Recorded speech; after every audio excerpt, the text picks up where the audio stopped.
So it is true that a lot of us here at Odd Salon enjoy a good exhumed corpse story.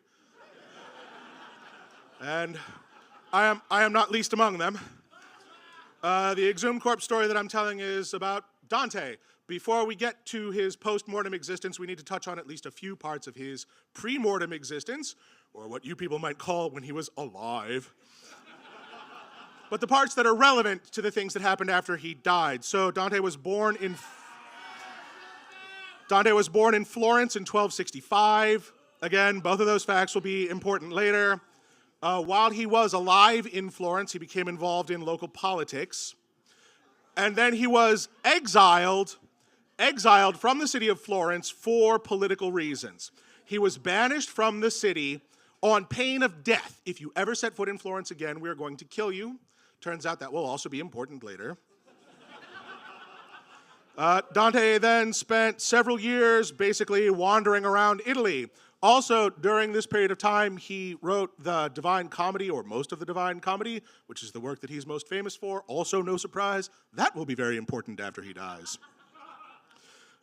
Then he finally arrived in the city of Ravenna, and the people of Ravenna were like, Dante, we love you, settle here in Ravenna, we will protect you and keep you safe from the horrible Florentine people. And Dante, there we go, and Dante did. He stayed there for the next basically 3 years of his life. He traveled a little bit more, but he stayed there and finished the Divine Comedy before finally dying in 1321. He was then buried in Ravenna in a mausoleum that was basically built for him next to, you can see in the purple, this will also be important later, a monastery to Saint Francesco. So Dante dies in 1321, and now we get to his exciting afterlife. His first appearance post-mortem was actually for his firstborn son. Dante had finished writing the Divine Comedy, but the last 10 cantos were missing. None of his sons knew where the cantos were, and more importantly, his publisher didn't know where the last 10 cantos were. A year after he died, though, Dante's spirit appeared to his eldest son in a dream and said, the last 10 cantos are in the wall of the house that I used to live in Ravenna, in a hole hidden behind a painting. And then the eldest son went to the publisher and said, Dad came to me in a dream and told me where the last 10 cantos are. We should go check it out. And they did, and lo and behold, there were the last 10 cantos. I am aware of the, science. I am aware of the fact that we live in what might be described as an enlightened age, but please understand that these sorts of occurrences were considered commonplace during this period of time, and these events were recorded in basically the same way as all the other historical events, and it was a part of Dante's post-mortem shenanigans, so it's included here. At the same time, more broadly, the early Italian Renaissance was going on. Good. There are a lot of different ways to describe the Italian Renaissance, but basically it was a bunch of biblical fan art coupled with reference to the classics. And the Divine Comedy is, again, there are a lot of different ways to describe it, but it is basically biblical self-insert fan fiction that's really heavy on references to classical antiquity. So Dante was becoming a very, very hot commodity indeed. And Florence, the place of Dante's birth, was really keen to get the remains of their native-born son back, basically for tourism purposes. So Florence sent a request to Ravenna to hand over Dante, and Ravenna responded, no. Ravenna was absolutely not going to give the remains of Dante back. We have good reason to believe that Dante himself would not have wanted to be relocated back to Florence. Part of it, of course, is that he was exiled on pain of death, and that's the kind of thing that people tend to keep grudges about. But also, there are a variety of references in the Divine Comedy. I'll just mention my favorite. In the Divine Comedy, Dante and Virgil are passing through the circle of hell that's related to gluttony, and while they're doing that, one of the sinners pops up and says, hey, Dante. And Dante's like, what? And the sinner says, "It's me, Chaco, from Florence. Remember me?"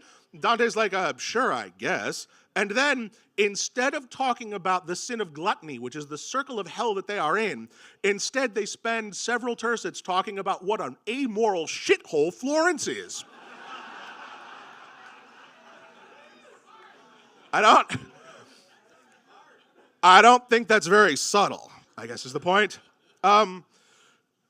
So then, fast forwarding a little bit, in 1481, Dante's corpse was exhumed briefly so that the tomb, which had been granite, could be replaced with marble. That may not seem very interesting on its face, but like so much else in this talk, this will become very important soon.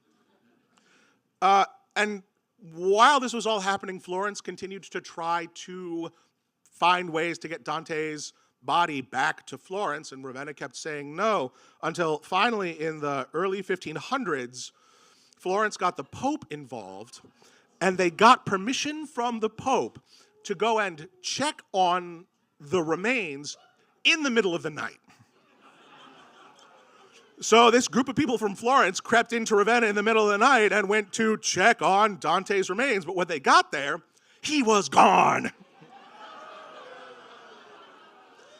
And this began 350 years of, where the fuck is Dante?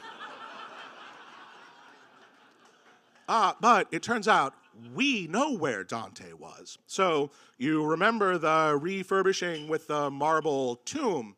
Marble is expensive, and when the marble tomb was put in, it was only put on the 3 sides that are visible to the public. Why would you put marble on the back where nobody's going to see it? Yeah, pictured here in blue.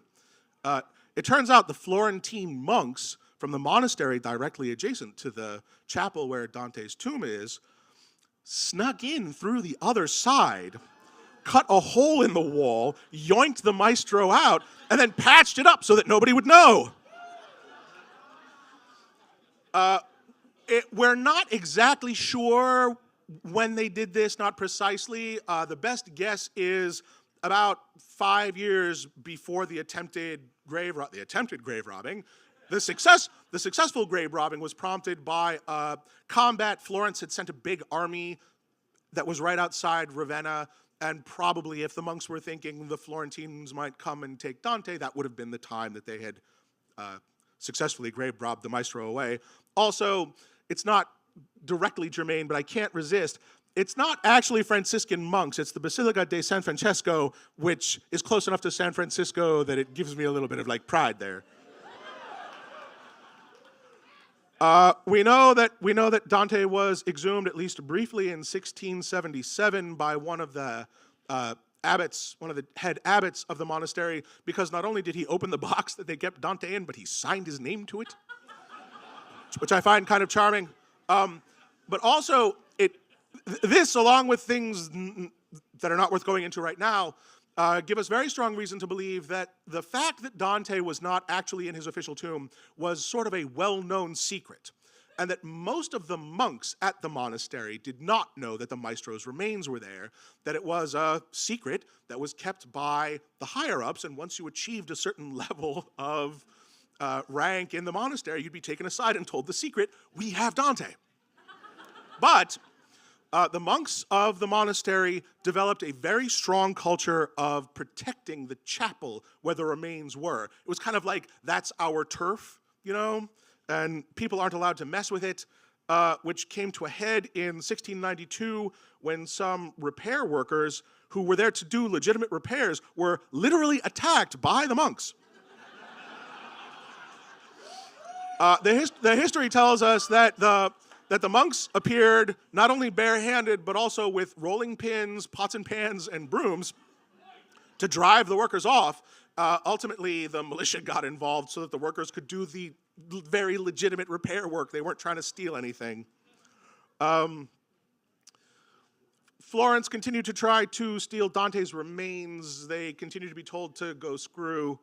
And then there was another kind of refurbishment of the building, and the cardinal who had authorized that had heard the story that maybe the maestro's remains weren't in there, so he arranged for a group of people to go and just check, which included a very notable historian from Ravenna. So they went in, they checked, they left, and the historian wrote this. I'm sorry, there's a typo in here, my bad, but I'll read this to you now. There, in the chapel, they found what was necessary in order not to doubt, and to the memories that the tomb enclosed, others were now added to make known to posterity the indubitable truth, without objection, that Ravenna alone could boast of possessing the remains of such a great poet. But if you read this carefully, the only thing that it says was actually in the tomb are memories, and that Dante is somewhere in Ravenna. But this looks enough like we found Dante that this was the accepted trope for a very long time. We relatively recently found one of the monks from the Franciscan monastery who attended the event wrote in the cover of his prayer book this: nothing at all was found. It was then sealed up again with the cardinal seal, and the whole thing was kept secret. Fast forward about 30 or 40 years, we are now into the Napoleonic crisis. Napoleon is going around Europe seizing religious grounds, and the Ravenna monks were duly afraid that Napoleon might not only seize their territory, but would also seize Dante's remains, and so they hid him away, like you would expect to do. The trouble here is that the monks who hid Dante away then didn't share their secret with anyone, and by the time the Napoleonic crisis had passed, those monks were gone. So nobody knew where Dante was. He was well and truly lost. Fast forward now to 1865. It is now the 600-year anniversary of the birth of the beloved poet Dante. The city of Ravenna celebrated mightily, and in the midst of these celebrations, some random worker working in the Franciscan monastery happened to blunder into Dante's remains.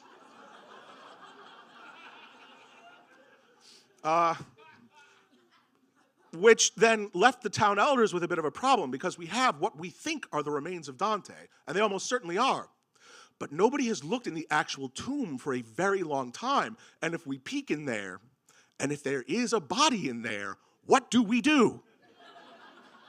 So, of course, they had to go into the tomb and check again, and hallelujah, there was nothing in there at all. They were very happy about that.